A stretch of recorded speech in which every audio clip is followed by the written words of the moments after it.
Hi friends, Hindi decoded channel में आप सभी का स्वागत है। दोस्तों, हिंदी भाषा को भारत में 12 राज्यों में प्रथम भाषा और 11 राज्यों में द्वितीय भाषा का दर्जा हासिल है। इसकी विशालता का अंदाजा इस बात से लगाया जा सकता है कि हिंदी 18 बोलियों का समूह है। स्थानीय स्तर से लेकर अंतर्राष्ट्रीय वैश्विक स्तर पर यह अपना स्थान बना रही है। दोस्तों, इस भाषा की अस्मिता ने राष्ट्रीय एकीकरण में महत्वपूर्ण भूमिका निभाई है।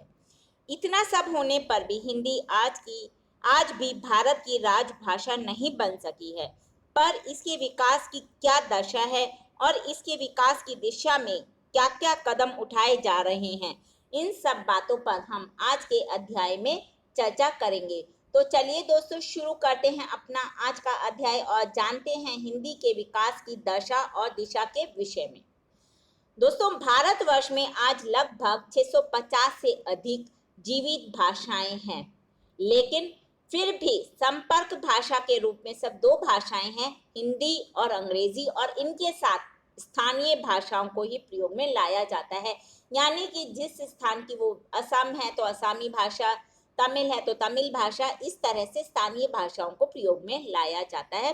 और इसके अलावा हिंदी और अंग्रेजी भाषा को बातचीत के लिए प्रयोग में किया जाता है। हिंदी भाषा को भारत में 3/4 लोग बोलते भी हैं और उसे समझते भी हैं। हिंदी ने आज़ादी की लड़ाई में सभी देशवासियों को एकता के सूत्र में बांधकर संजोए रखा और फिर जन जन के संघर्ष को आवाज दी। हिंदी भाषा एक ऐसी भाषा थी जिसकी आवाज सुनकर लोग इस क्रांति में आगे बढ़ चढ़कर हिस्सा लेने लगे। लेकिन इतना महत्व रखने के बावजूद भी हिंदी को अभी तक पूर्ण रूप से राजभाषा या राष्ट्रभाषा का दर्जा प्राप्त क्यों नहीं हुआ है?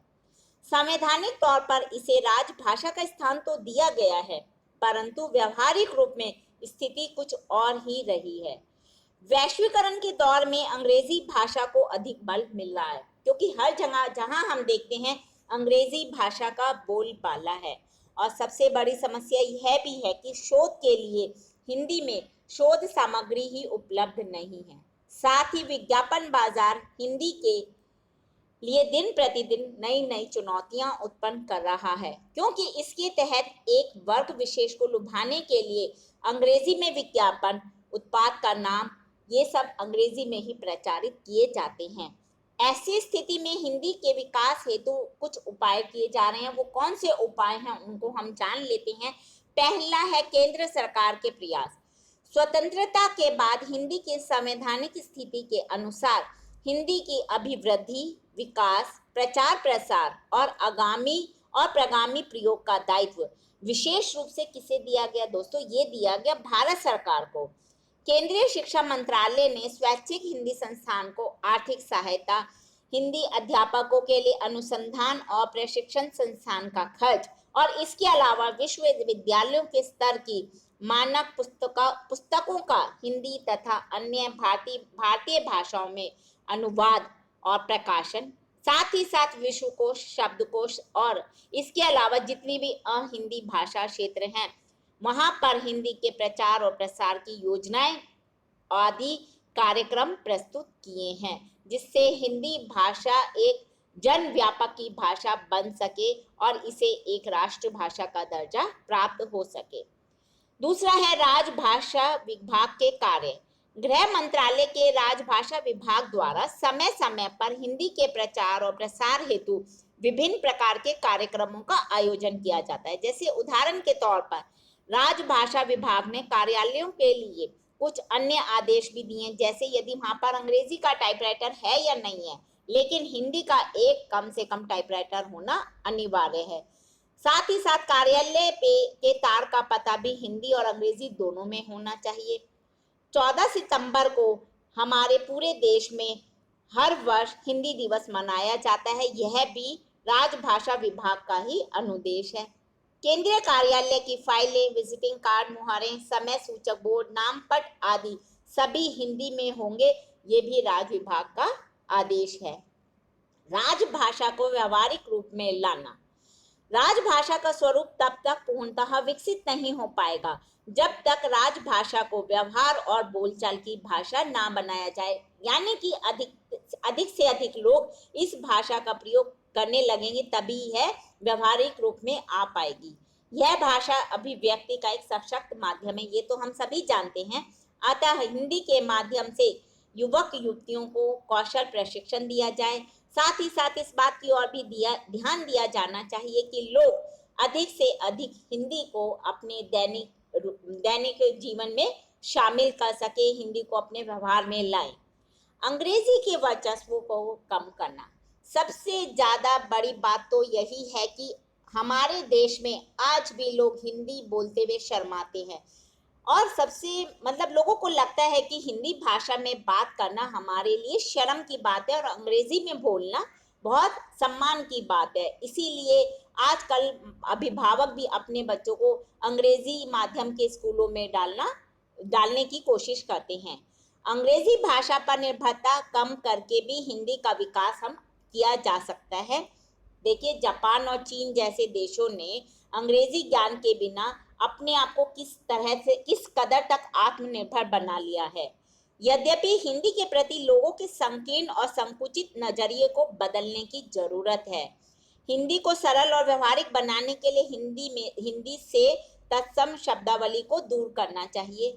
हिंदी के भीतर वे सभी गुण विकसित किए जाने की आवश्यकता है जो कि अंग्रेजी भाषा में है।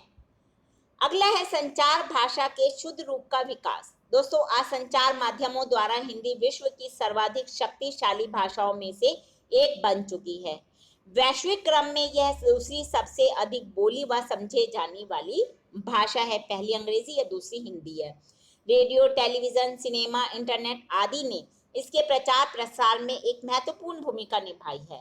साथ ही साथ समाचार पत्रों और पत्रिकाओं, विज्ञापनों में भी हिंदी का ही वर्चस्व अब देखने को मिलता है। परंतु इन माध्यमों में जिस तरह की हिंदी प्रयुक्त हो रही है, उससे क्या हो रहा है, हिंदी का जो स्वाभाविक रूप है यानी कि शुद्ध रूप है, वो कहीं ना कहीं खो रहा है, क्योंकि इंग्लिश उसका मिश्रित स्वरूप यहाँ प्रयोग किया जाता है।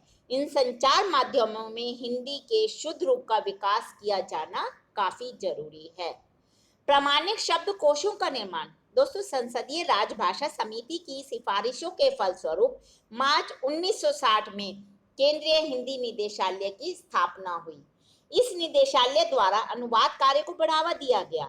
साथ ही अनेक प्रामाणिक शब्दकोशों और विश्वकोशों के निर्माण का कार्य भी प्रारंभ किया गया। 27 अप्रैल 1960 के आदेशानुसार वैज्ञानिक तथा तकनीकी शब्दावली आयोग की स्थापना की गई। इसकी स्थापना की गई क्योंकि इसके तहत कृषि, चिकित्सा, मानविकी, समाज विज्ञान, सूचना तथा प्रसारण, परिवहन, पर्यटन, भौतिकी, रसायन, गणित आदि विषयों की शब्दावली तैयार की जा चुकी है। अगला है विभिन्न प्रशिक्षण संस्थान। केंद्रीय सरकार के गृह मंत्रालय ने कर्मचारियों को हिंदी सिखाने के लिए पूरे देश में 175 केंद्रों में हिंदी प्रशिक्षण की संस्थाएं चलाई हैं। प्रबोध प्रवीण और प्रज्ञा नाम के पाठ्यक्रम भी निर्धारित किए हैं। 1973 में सभी मंत्रालयों और विभागों को हिंदी कार्यशालाएं चलाने के अनुदेश भी दिए गए।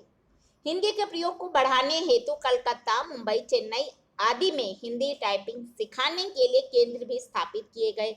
साथ ही साथ 1 मार्च 1971 को केंद्रीय अनुवाद ब्यूरो की स्थापना की गई। दोस्तों, हिंदी की अभिवृद्धि और प्रसार में सूचना एवं प्रसारण मंत्रालय का भी महत्वपूर्ण योगदान रहा है। अगला है न्यू मीडिया में हिंदी का विकास। न्यू मीडिया यानी कि कंप्यूटर और इंटरनेट का क्षेत्र। इस क्षेत्र में भी हिंदी के प्रचार प्रसार हेतु अनेक सॉफ्टवेयर और कार्यक्रम नियोजित किए जा रहे हैं। ECIL हैदराबाद ने कंप्यूटर में हिंदी तथा अन्य भारतीय भाषाओं के संबंध में एक प्रोटोटाइप भी बनाया था। इसके अतिरिक्त अनेक ऐप्स और हिंदी सॉफ्टवेयर भी बनाए जा चुके हैं जो कि हिंदी में हैं और हिंदी के वैश्विक स्वरूप को भी समृद्ध करने में अपना योगदान दे रहे हैं। आज इंटरनेट और सोशल मीडिया ने हिंदी का स्वरूप सुदृढ़ बना दिया है। यहाँ हमें असंख्य सामग्री हिंदी में आसानी से उपलब्ध हो जाती है। हमारा अगला और अंतिम है हिंदी में रोजगार की संभावनाएं। हिंदी के स्वरूप को और अधिक विकसित करने हेतु इसे रोजगार से जोड़ना आवश्यक है। वर्तमान में हिंदी वालों के लिए अनेक रोजगार की संभावनाएं हैं। कैसे? जैसे पत्रकारिता का क्षेत्र है, उच्चतर शिक्षण संस्थानों से लेकर प्राथमिक स्तर पर अध्यापन कार्य, टाइपिस्ट, शोध कार्य, रेडियो और दूरदर्शन पर कार्यक्रम प्रस्तुतकर्ता, साहित्यकार, गीतकार और समाज सेवाओं जैसे ये आईएएस आदि में हिंदी वालों की पहुंच बढ़ती जा रही है। दोस्तों, हिंदी के विकास में काफी महत्वपूर्ण कदम उठाए जा रहे हैं। सिर्फ आवश्यकता किस बात की है? लोगों की मानसिकता को परिवर्तित करने की आवश्यकता है।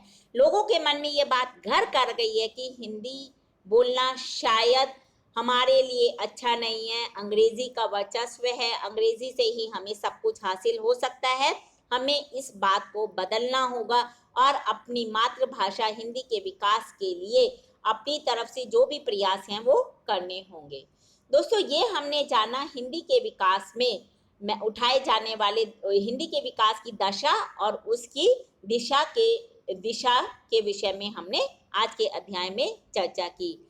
हिंदी भाषा के और भी प्रमुख विषयों पर हम आगे के अध्याय में समय समय पर चर्चा करते रहेंगे। लेकिन दोस्तों, उसे सुनने के लिए आपको मेरे इस चैनल को लाइक और सब्सक्राइब करना होगा। धन्यवाद दोस्तों, आपका दिन शुभ हो।